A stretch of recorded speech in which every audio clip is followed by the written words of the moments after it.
We have some major breaking news, and it is historic in the worst way possible. For the first time in U.S. history, the President of the United States just posted multiple photos and videos depicting a former president being arrested and then imprisoned. Now, Trump has flirted with this idea multiple times. He's called Obama and Biden treasonous, but today he's doing this solely to distract you. He wants to distract the media and distract all of us from this. This is what Donald Trump is trying to peel your attention away from, because over the past week or two, it has blown up in his face so catastrophically that more and more stories are dropping, more and more tidbits are dropping, and we're not going to fall for the distractions. I'm going to use this video to cover this article that reads, "An Accuser story suggests how Trump might appear in the Epstein files." But first, let's break down these Obama posts, because it is important to talk about the dangers of this, and then we'll make sure we're not falling for the distractions. Make sure you drop a like if you appreciate the balanced coverage. And I've got some breaking news. Tomorrow night, on Monday, July 21st, check in on CNN at 9 p.m. Central, 10 p.m. Eastern. Adam Mockler will be on CNN tomorrow night, 9 p.m. Central, 10 p.m. Eastern. Please put it in your calendars. Be there or be square. And before we break down this story, let's back up and talk about the post that Trump made, because while it is a distraction, we can very briefly just point out how dangerous and destructive that is. I think it's still worth just talking about this. So let's start here. Trump posted a video of him and Obama in their Oval Office meeting when Obama was doing the peaceful transfer of power. You know, the peaceful transfer of power that Trump refused to give to Biden. But it's an AI version of the video. I don't even want to play the whole thing. But in the video, you'll see as I scroll through it, FBI agents walk in, pull Obama up by a jacket, down onto his knees, while Trump is sitting there smiling. Part of this has got to be racist. He's just smiling at the black man being pinned to the ground. What the hell? And then his arms are put behind his back. He's shoved to the ground a little bit more. And then he's walked off. And then music is playing. I can't play the music due to copyright, but music is playing while Obama then paces around a jail cell. And you want to know the headline of this? Well, there's a few headlines. Number one, Obama committed no crimes. Trump supporters on Twitter are now saying, I can't wait for the day this is actually going to happen. Spoiler alert.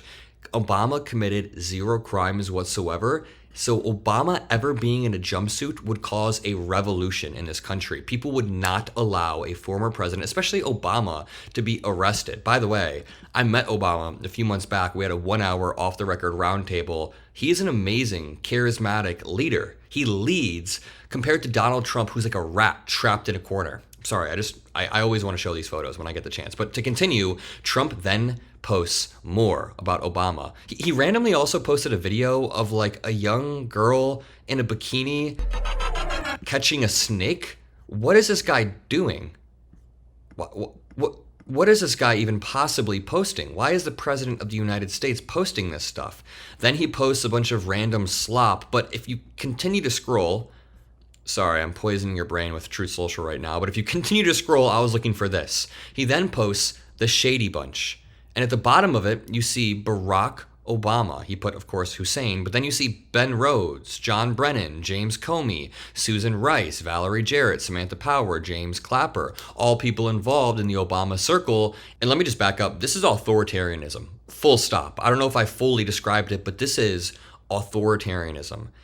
Donald Trump is using his platform, leveraging the executive branch to open investigations into his enemies and to post videos depicting his enemies, his perceived enemies, being arrested. And again, he's doing this all to distract you. Can I just break down why Republicans are so mad at Obama right now? Here's a new conspiracy. So Donald Trump, as the Epstein stuff was blowing up, entrusted Tulsi Gabbard to create a new conspiracy that he can throw to the MAGA fan base. Here's the thing. Trump respects his fan base so little. He thinks they're so dumb that all he had to do in the middle of the Epstein case was come up with some Obama conspiracy, throw it to his fan base like red meat, and hope that they would bite. And they did. They are that dumb. It has worked. On Twitter, en masse, they're all saying, arrest Obama. We've seen the evidence, but there's no evidence. Here's the argument the Trump admin is making. Tulsi Gabbard posted a memo that said Obama fabricated evidence back in 2016, but here's actually what happened. The Obama administration did an intelligence report in 2016 about Russian interference into the election. This is widely known, this intelligence report. It's been talked about a bunch. In this intelligence report, it says, Russia very likely did not hack into the machines. They didn't have the capacity to hack into the machine and change the vote total, but what they absolutely did is try to influence the minds of Americans en masse by having bots, by leaking information about Hillary Clinton, by dividing people and trying to benefit Trump by spreading, like racism, homophobia, all of that throughout the population, misogyny, so people didn't want to vote for Hillary, and this all happened. So one more time, Russia did not hack into the machines, but Russia did use other means like social media manipulation and leaking documents and hacking things to steal the election. That is what the report said. Now, Tulsi Gabbard comes out and says, whoa, whoa, whoa, see, they said Russia didn't hack the election. They told everyone Russia interfered though, but they didn't hack the election. Just think about this wording. Russia can be interfering with the election without hacking it. It's so simple. Russia can be interfering through many ways, through social media bots, through leaks at the perfect time. Like remember, there were multiple WikiLeaks leaks throughout the 2016 election that hurt Hillary Clinton for arbitrary reasons, because after the leak, then bots would push it over and over. So Russia was interfering with the election, but they weren't hacking our machines. And Tulsi Gabbard and MAGA are going, you said they interfered, but they didn't hack.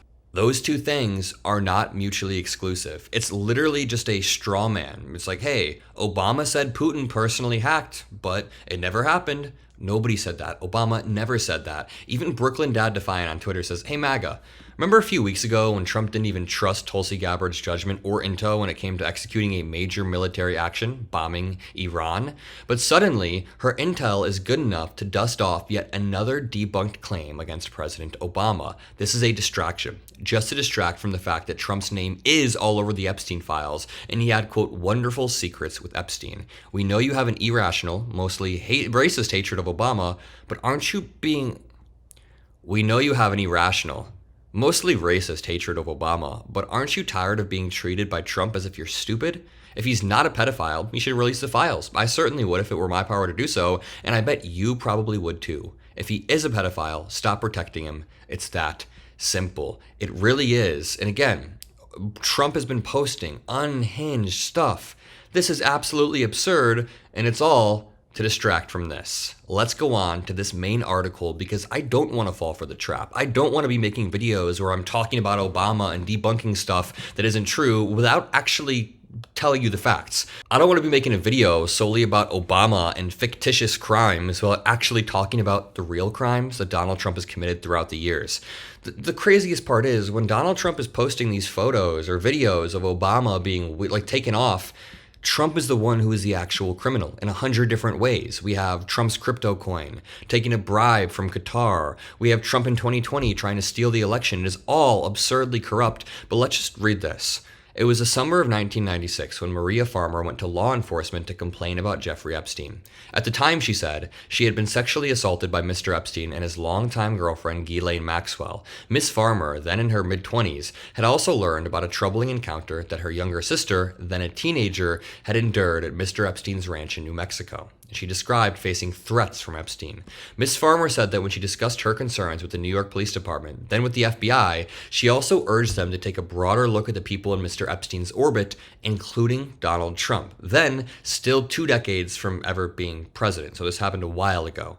She repeated that message, she said, when the FBI interviewed again about Epstein in 2006. She said, check Trump. Look at what Trump's been doing. Her account is among one of the clearest indications yet of how Mr. Trump might have come to be named in the unreleased investigative files in the Epstein case. One more time, have you guys set your alarm tomorrow night for 9 p.m. Central, 10 p.m. Eastern? Title it Adam Mockler on CNN channel. That would mean a lot to me. But to continue, in interviews over the past week about what she told the authorities, Miss Farmer said she had no evidence of criminal wrongdoing by Epstein's associates. But she said she was alarmed by what she saw as Mr. Epstein's pattern of pursuing girls and young women while building friendships with prominent people like Trump and Clinton. Investigations like the ones that targeted Mr. Epstein often explore a wide range of tips, evidence, recollections, and relationships, little of which ends up being used in court records. So listen, Trump is releasing the grand jury testimony because there's a chance that it's not actually in there. But he won't release the files that his name is likely littered throughout.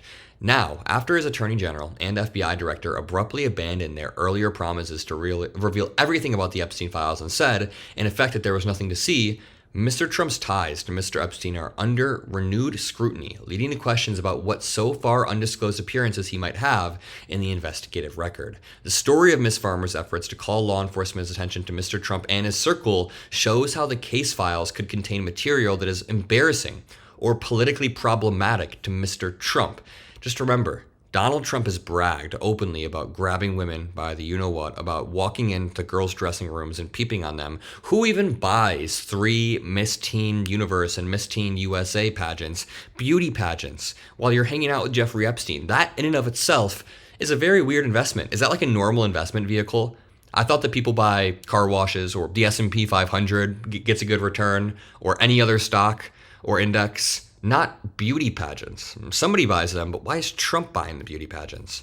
This is how it happened. The encounter with Mr. Trump, Ms. Farmer said, occurred in 1995 as she was preparing to work for Epstein.